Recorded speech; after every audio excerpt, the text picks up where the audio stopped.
ఎందుకు జరుపుకోవాలి అనే దాని గురించి ఒక కథ చూద్దాం. పూర్వకాలంలో గజాసురుడు అనేటువంటి రాక్షసుడు మరి శివుడిని గురించి గొప్ప తపస్సు చేసిండు. ఆ శివుడు గజాసురుడికి ఇచ్చినటువంటి వరం వల్ల ఆయన యొక్క కుక్షిలోనే ఉదరంలోనే ఉండిపోవలసి వచ్చింది. మరి శివుడు ఎక్కడా కనిపించకపోవడంతో ముల్లోకాలు తల్లడిల్లిపోయినాయి.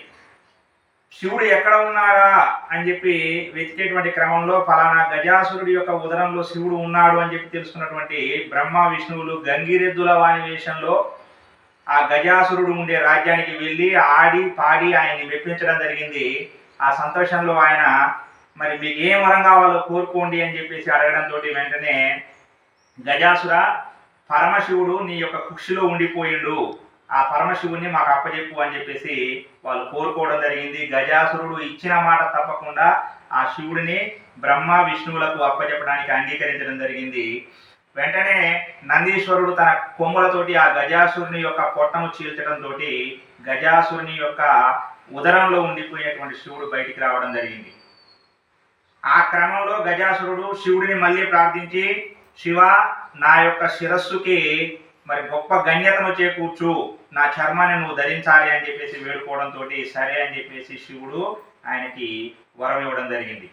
ఆ తర్వాత బ్రహ్మ, విష్ణు, మహేశ్వరులు ఇంద్రాది దేవతలతో కలిసి దేవలోకానికి బయలుదేరారు.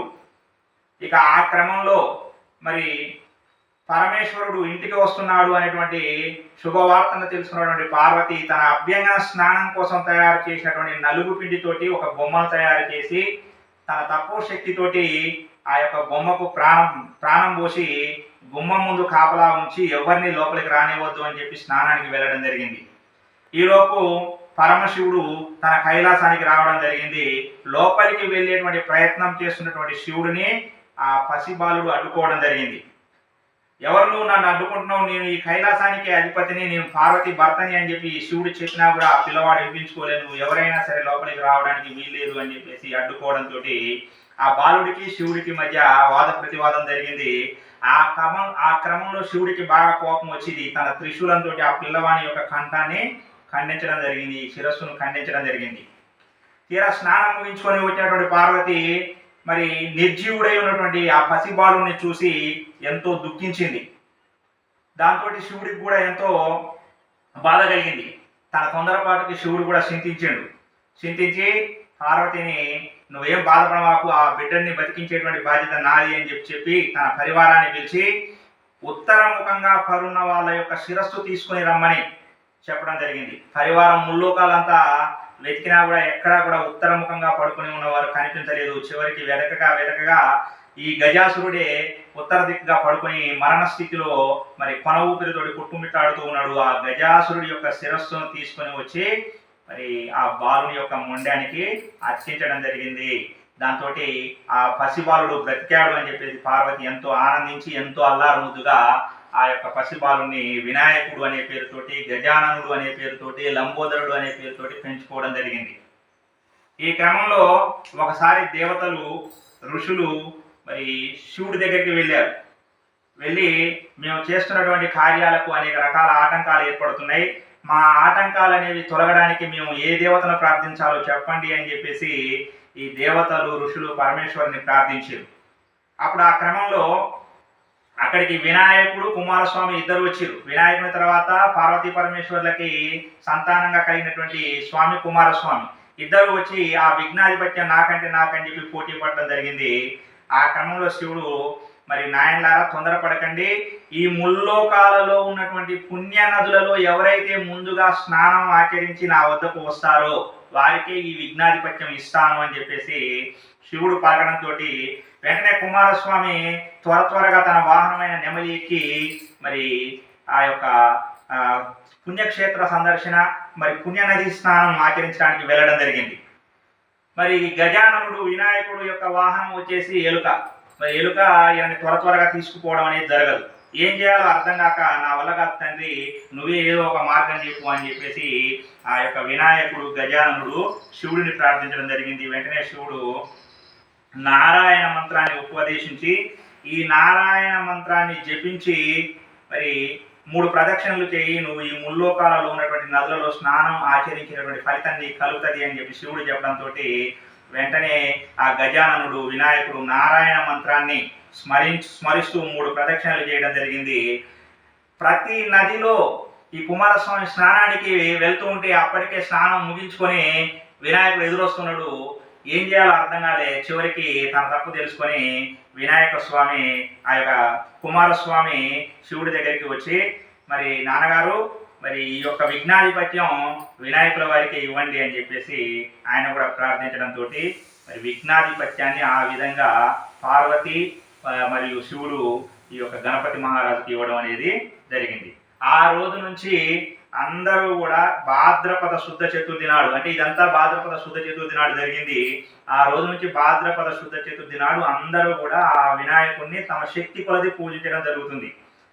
మరి ఒకసారి భాద్రపద శుద్ధ చతుర్థి నాడు మరి భక్తులందరూ కూడా విఘ్నేశ్వరుణ్ణి తమ శక్తి కొలది పూజించి ఉడుములు, కుండ్రాళ్ళు, టెంకాయలు, పండ్లు, ఫలాలు అన్నీ కూడా ఆయనకి మరి భక్తితోటి సమర్పిస్తే వాటిని ఆయన యథాశక్తి తిని మిగిలిన వాటిని తన వాహనమైనటువంటి మూషికానికి కూడా ఇచ్చి మిగిలిన వాటిని తీసుకొని ఆయన కైలాసానికి వచ్చిండు. తనకు ఇంతటి గౌరవం దక్కడానికి మరి తనకు కారణమైనటువంటి తల్లిదండ్రులకి కృతజ్ఞత చెప్పుకోవాలి, పాదాభివందనం చేయాలని చెప్పేసి కైలాసానికి వచ్చాడట. ఎవరు? వినాయకుడు. ఇక అప్పటికే ఆయన అనేక రకాల ఆహార పదార్థాలు భుజించడం వల్ల ఆయన పాదాభివందనం చేయడానికి ఆయనకి ఆ ఉదరం సహకరించలే, అవస్థపడుతూ ఉన్నాడు. అవస్థపడుతూ ఉంటే శివుని యొక్క శిరస్సులో ఉన్నటువంటి చంద్రుడు ఇది చూసి వెక్కి నవ్వునవ్వాడు. దాంతో మరి ఈ యొక్క వినాయకుడికి కోపం వచ్చి తన యొక్క దంతకూరను విరిసి ఆ చంద్రుడి పైకి విసరడం జరిగిందట.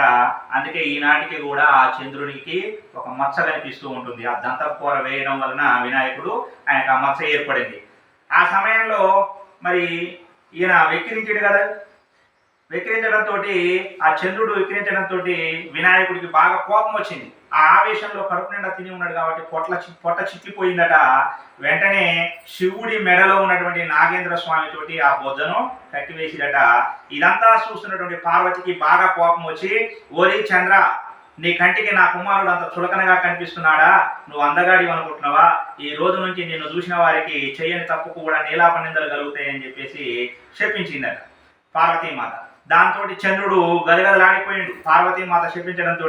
అమ్మ, ఆ పార్వతీమాత యొక్క పాదాల మీద పడి, అమ్మ నా తప్పైపోయింది, శాపోపశమనం చెప్పండి అని చెప్పేసి ఆవిడని ఎంత ప్రార్థించినా కూడా శాపోపశమనం లేదు అని చెప్పేసి ఆ పార్వతీమాత చెప్పిందట. ఆ తర్వాత దేవతలు కూడా భయపడిపోయారు. అమ్మ, చంద్రుడిని చూడకుండా ఈ లోకులు మరి ఉండలేరు, చంద్రుడు లేకుండా ఈ రేయింబవళ్ళు అనేవి మరి జరగవమ్మ, సృష్టి కార్యం అనేది ముందుకు నడవదు. మరి చంద్రుడి కోసం కాకపోయినా ఈ లోకాల కోసం, ఈ లోకం మేలుకూడిన ఆ శాపాన్ని ఉపసంహరించమని చెప్పేసి దేవతలందరూ కూడా పార్వతీమాతను వేడుకున్నారట. ఆ దేవతల యొక్క ప్రార్థన మేరకు, అభ్యర్థన మేరకు మరి శాపాన్ని ఉపశమించడం అనేది జరగదు, ఉపసంహరించడం అనేది జరగదు. ఒకసారి శాపం పెట్టిన తర్వాత ఆ శాపాన్ని ఉపసంహరించడం అనేది జరగదు. కాకపోతే ఆ శాప ప్రభావం ఈ లోకం పైన పడకుండా ఒక ఉపాయం చెప్తాను అని చెప్పేసి మరి పార్వతీమాత ఇలా చెప్పిందట. ఎవరైతే భాద్రపద శుద్ధ చవితి నాడు వినాయకుడిని పూజించి ఆ పూజలో ఉపయోగించినటువంటి పూజాక్షతలు ఎవరైతే శిరస్సున చల్లుకుంటారో వారికి ఎటువంటి నీలాపనిందలు రావు అని చెప్పేసి ఆ విధంగా శాపానికి ఉపసంహారం చేసిందట పార్వతీమాత. ఈ విషయాన్ని ఎవరైనా అలక్ష్యం చేస్తే వాళ్ళకి చేయని తప్పు కూడా నీలాపనిందలు వస్తాయని కూడా ఆవిడ చెప్పిందట. మరి ఒకానొక సమయంలో మరి సాక్షాత్తు శ్రీకృష్ణ పరమాత్ముడు కూడా ఈ యొక్క భాద్రపద శుద్ధ చవితి నాడు మరి అనుకోకుండా పొరపాటున చంద్రబింబాన్ని చూడడం వల్ల నీలాపనిందలు పొందిండు.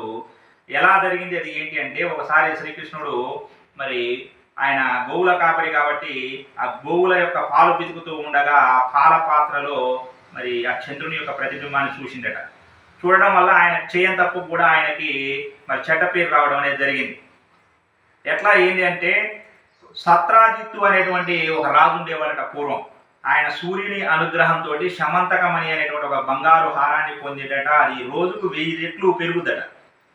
అయితే ఆ హారం గురించి విన్నటువంటి శ్రీకృష్ణ పరమాత్ముడు ఆ హారాన్ని తనకు ఇవ్వమని చెప్పి సత్రాజిత్తును కోరాడట. దానికి సత్రాజిత్తు ఒప్పుకోలే. ఆ తర్వాత సత్రాజిత్తు ఆ శమంతకమణి అనేటువంటి ఆ హారాన్ని తన తమ్ముడు అయినటువంటి ప్రసేనజిత్తుడికి ఇస్తే ఆ ప్రసేనజిత్తు దాని మెడలో వేసుకొని ఒకరోజు అడవికి వేటకు వెళ్ళాడట.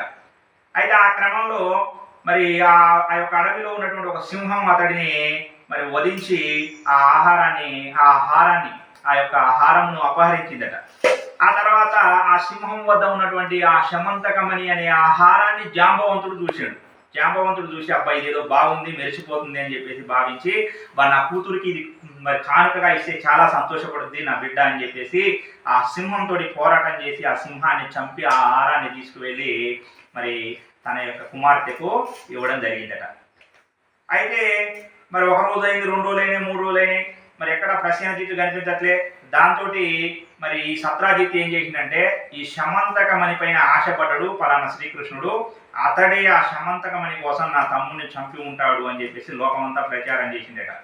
ఇది ఈ నోట ఆ నోట కృష్ణ పరమాత్ముడికి కూడా తెలిసింది.